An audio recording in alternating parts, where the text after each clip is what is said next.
நீங்க காலை உணவை தவிர்த்து பிளாக் காஃபி மட்டும் குடிச்சு உங்க அலுவலகத்தில் நடக்கும் அந்த ஒரு சமோசா பாட்டியை தவிர்த்தா உங்க வாழ்நாள் முழுவதும் குண்டாகவே இருப்பீர்கள். அவராக தோன்றுகிறதா?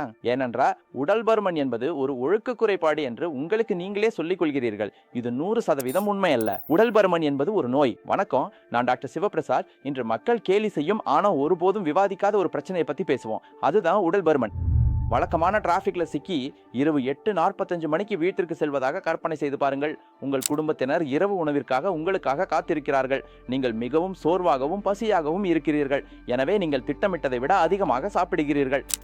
இப்போது இரவு 11 மணி, வயிறு நிறைந்த நிலையில் குற்ற உணர்வுடன் படுக்கைக்கு செல்கிறீர்கள். நாளை நன்றாக இருக்கும் என்று நினைக்கிறீர்கள். ஆனா வருந்தத்தக்க விஷயம் என்னவென்றா, உங்களை போன்ற பெரும்பாலான ஆண்களுக்கு நாளையும் அப்படியே தான் இருக்கும். ஒரே மாற்றம், உங்கள் எடை மெஷின்ல மட்டுமே தெரியும். அது 83 கிலோ, பிறகு 86 கிலோ, அதன் பிறகு 88 கிலோன்னு காட்டும். உண்மையில் பயமுறுத்தும் விஷயம் என்னவென்று உங்களுக்கு தெரியுமா?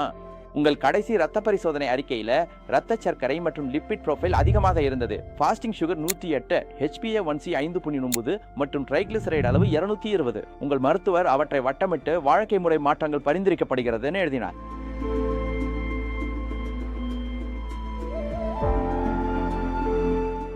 ஆனா யாரும் உங்களிடம் சொல்லாத ஒரு விஷயம் எங்கே இருக்கிறது. தாமதமான இரவு உணவு, மீண்டும் எடை அதிகரிப்பது மற்றும் பார்டர் லைன் சுகர் போன்ற இந்த முறைகள் வெறும் மோசமான வாழ்க்கை முறை தேர்வுகள் மட்டும் இல்ல. இது அதற்கும் மேலானது. இது உங்கள் மெட்டபாலிசம் சிதைவதை குறிக்கிறது. இதற்கு மருத்துவ கவனிப்பு தேவை. உடற்பயிற்சி செய்ய சொல்லும் ஊக்க உரைகளோ அல்லது உங்களை நீங்களே வருத்திக் கொள்வதோ அல்ல.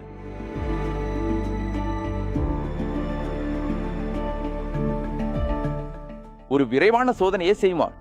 இவற்றில் எத்தனை உங்களுக்கு பொருந்தும் என்பதை எண்ணி நேர்மையா சொல்லுங்க. 1. உங்கள் இடுப்பு அளவு 34-36 இப்போது 38 உயர்ந்துள்ளது. நான் எடையை மட்டுமல்ல, இடுப்பு சுற்றளவையே சொல்கிறேன். 2. கார்போஹைட்ரேட்டை குறைத்து 2 முதல் 3 வரை மாதங்கள் ஜிம் சென்றும் எடை மீண்டும் கூடுகிறது. 3. உங்கள் சர்க்கரை அளவு பார்டர் லைனில் உள்ளது. அதாவது HbA1c 5.7க்கு மேல், ஃபாஸ்டிங் 100க்கு மேல் உள்ளது. 4.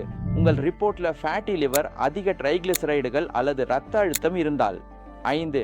நீங்கள் சத்தமாக குரட்டை விடுவதால் உங்கள் மனைவி புகார் செய்கிறார். தினமும் 8 மணி நேரம் தூங்கியும் சோர்வாகவே எழுகிறீர்கள். 6. உங்கள் குடும்பத்தில் யாருக்காவது சர்க்கரை அல்லது இதய நோய் வரலாறு இருந்தால். 7. நீங்க அமர்ந்து வேலை செய்கிறீர்கள் மற்றும் நீண்ட தூரம் பயணம் செய்கிறீர்கள். அடிப்படையில திங்கள் முதல் வெள்ளி வரையிலான உங்கள் வழக்கத்துல உடல் உழைப்பு மிக குறைவாகவே உள்ளது. 8. இது முக்கியமானது, உங்கள் ஆற்றல் குறைவதை நீங்கள் கவனிக்க தொடங்கியுள்ளீர்கள். மேலும் ஸ்டாமினாவும் முன்பை போல இல்ல. 9. உங்களுக்கு எப்போதும் பசியாகவே இருக்கிறது. மதிய உணவிற்கு பின் தூக்கம் வருவதுடன் 2 மணி நேரத்திற்கு ஒரு முறை டீ பிஸ்கட் இடைவேளை தேவைப்பட்டால், வருத்தமான விஷயம், உங்கள் எடை அதிகரிப்பு மட்டுமல்ல, உங்களுக்கு வளர்ச்சிதை மாற்ற நோய் இருக்கலாம். அதற்கு அடுத்த வாரமோ ஆண்டோ காத்திருக்காம இப்போதே நிபுணர் ஆலோசனை அவசியம்.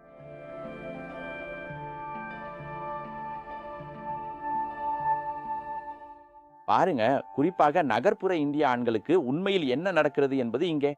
வேலை முடிந்து வீட்டிற்கு வந்த பிறகு இரவு 10 மணிக்கு தாமதமாக சாப்பிடுவது, சாப்பிட்டு விட்டு அப்புறம் உடனே தூங்குவது, இது ஒரு சுழற்சியாக மாறிவிட்டது.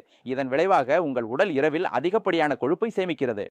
3 பரோட்டாக்கள், பருப்பு, காய்கறி அடங்கிய அந்த ஆரோக்கியமான வீட்டு உணவு என்று சொல்லப்படுவதே ஒருவேளை உணவிலேயே மிக எளிதாக 1800 கலோரிகள் கொண்டது. அது அனைத்தும் படுக்கைக்கு செல்வதற்கு முன்பே உட்கொள்ளப்படுகிறது. வேலை தொடர்பான மன அழுத்தம், இஎம்ஐக்கள், குடும்ப பொறுப்புகள் கார்டிசோல் எனப்படும் மன அழுத்த ஹார்மோனை தொடர்ந்து அதிகரிக்க செய்கின்றன. இது குறிப்பாக உங்கள் வயிறு, கல்லீரல் மற்றும் இதயத்தை சுற்றி கொழுப்பை சேமிக்கிறது.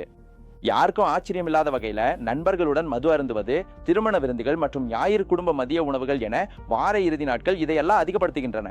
ஒவ்வொரு திங்கட்கிழமையும் நீங்கள் சரியாக இருக்க முயற்சி செய்கிறீர்கள், ஆனால் உங்கள் உடல் முற்றிலும் குழப்பமடைகிறது. ஆனா இந்திய ஆண்களுக்கு ஏற்படும் உண்மையான பிரச்சனை என்னவென்றால், மேற்கத்திய ஆண்களை விட குறைந்த எடையிலேயே நீரிழிவு மற்றும் இதய நோய் ஏற்படுவதுதான். 85 கிலோ எடையில உங்களுக்கு ஏற்கனவே கல்லீரல் கொழுப்பு, இன்சுலின் எதிர்ப்பு மற்றும் ஆரம்பகால நீரிழிவு நோய் இருக்கலாம். ஆனா நீங்க கண்ணாடியில சாதாரணமா தெரியலாம். அதனாலதான் பெரும்பாலான ஆண்கள் இதை அலட்சியப்படுத்துகிறார்கள்.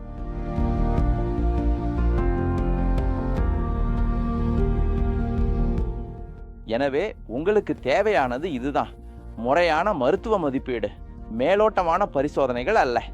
நீங்கள் ஒரு நீரிழிவு நிபுணரிடம் அப்பாயின்மெண்ட் எடுக்கும்போது அவர்கள் உங்கள் HbA1c, வெறும் வயிறு மற்றும் உணவுக்கு பிந்தைய சர்க்கரை அளவு, கல்லீரல், சிறுநீரக செயல்பாடுகள், லிப்பிட் ப்ரொஃபைல் மற்றும் கணையத்தின் செயல்பாட்டை அறிய இன்சுலின் அளவை பரிசோதிப்பார்கள்.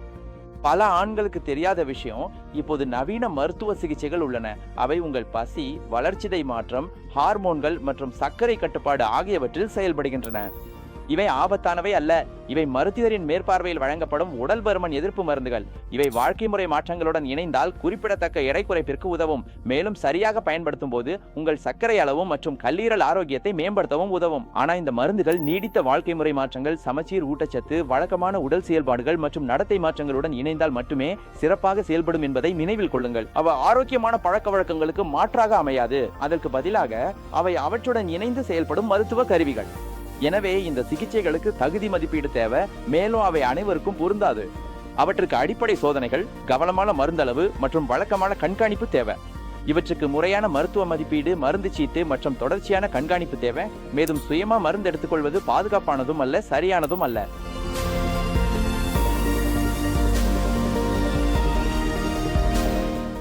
எனவே இன்று நீங்க செய்ய வேண்டியது இதுதான். இப்பவே பிராக்டோவை திறந்து உங்கள் நகரத்தில் உள்ள நாளமில்லா சுரப்பி நிபுணர் அல்லது நீரிழிவு நிபுணரை தேடுங்க. ஒரு எண்டோகிரைனாலஜிஸ்ட் அல்லது ஒரு டயபெட்டாலஜிஸ்டிடம் அப்பாயின்மெண்ட் எடுங்க.